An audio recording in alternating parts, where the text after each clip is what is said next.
Visitors to Cooper Plains Cemetery in Steuben County have arrived to find their loved ones' grave sites different from how they left them. The community is calling on the current caretakers to step down. 18 News reporter Elizabeth Worthington has the full story.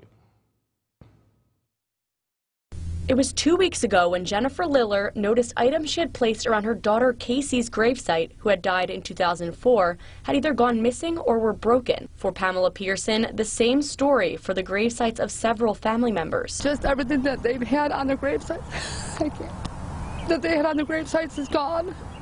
It's become an all too familiar story for the Cooper's Plains Cemetery. Ronda Strawser, who lost her son to cystic fibrosis in 2016, says it's not a peaceful place, and she blames current caretaker Dan Carr. When you come in here, you're always thinking, now what did he do? Now what's missing? Now what did he break? Strawser tells me Carr uses this equipment to dump items over the embankment, as one woman claims in these photos happened to the items placed on her father's gravesite. And these mementos had been carefully selected and placed at loved ones' grave sites. They have been removed and strewn about the mausoleum, and nobody knows why. Rhonda tells me she placed flowers here for her son's birthday back in May. She returned a few days later to find they had been completely mowed over. So he's being paid an awful lot of money to make sure these cemeteries are taken care of.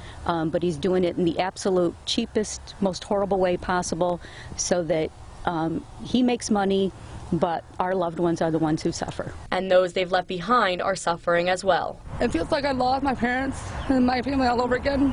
They are ruining the only way we can celebrate or mourn with our loved ones. This is all I've got right here, this stone. That's it. I have nothing else.